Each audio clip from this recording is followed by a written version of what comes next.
Hey everyone, welcome to another draft class recap. Today we're on the Kansas City Chiefs. My name is Elvis Gerbach. Let's get started.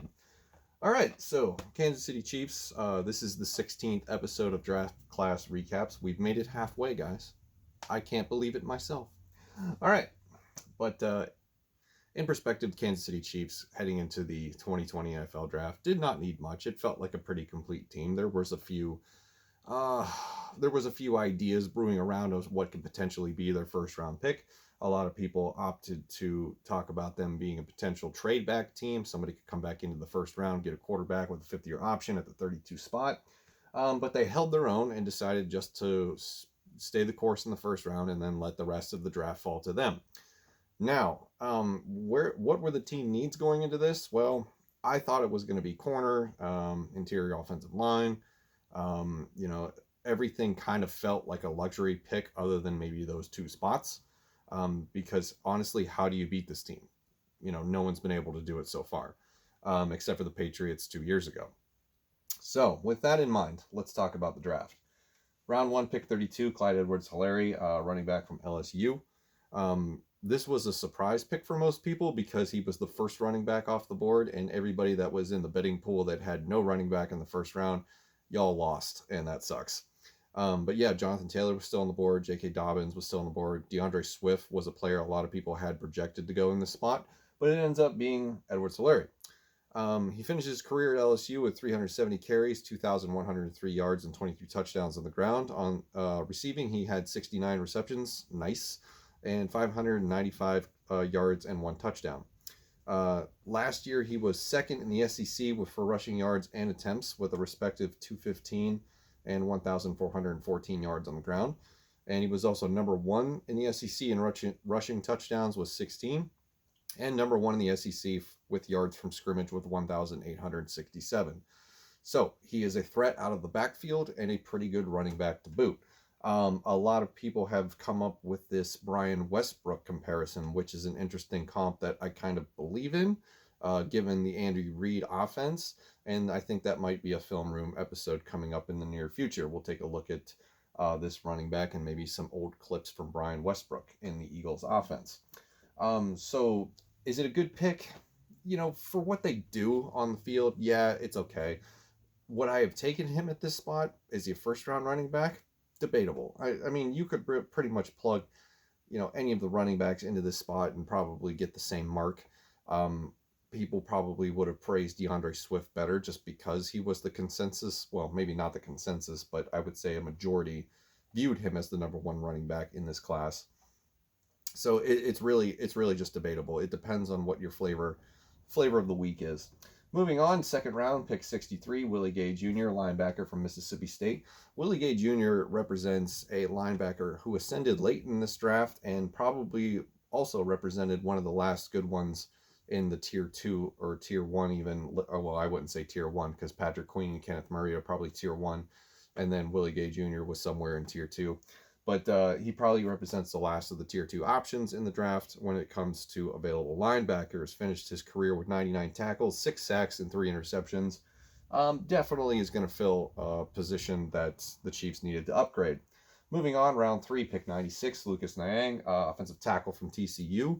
This was an offensive tackle that probably should have went in the second round, but there were concerns about him, so that's probably why he fell this far.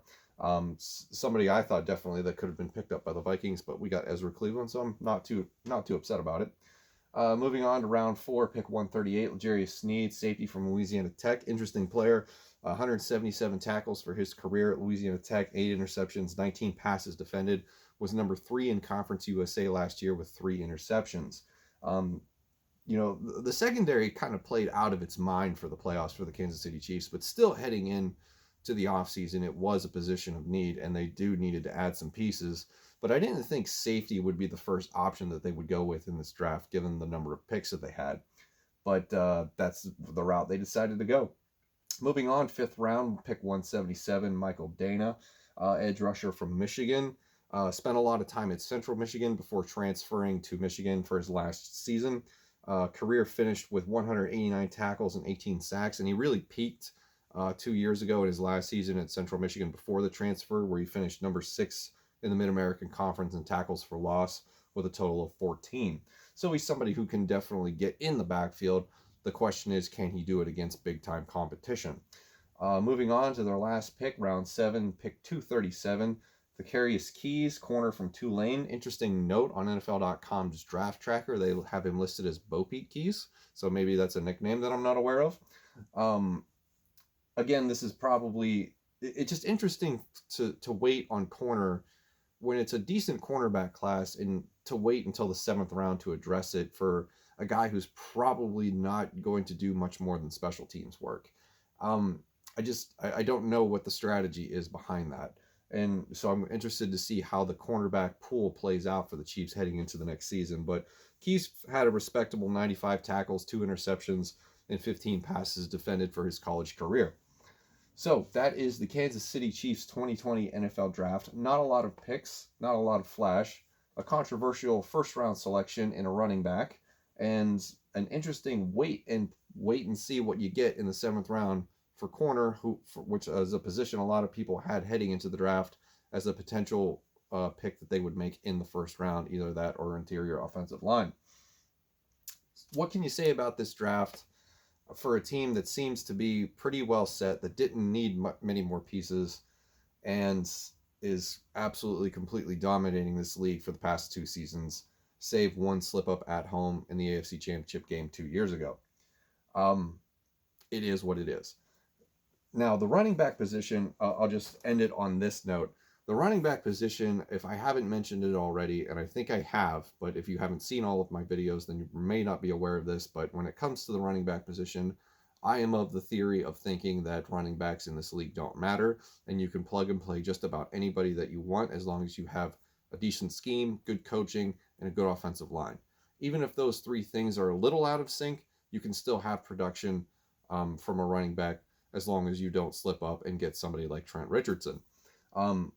The running backs that they had on this roster prior to the draft, I felt were okay.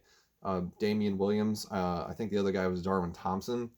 I didn't see a problem with Damian Williams. I think he'll probably still play a vital role in this offense going forward.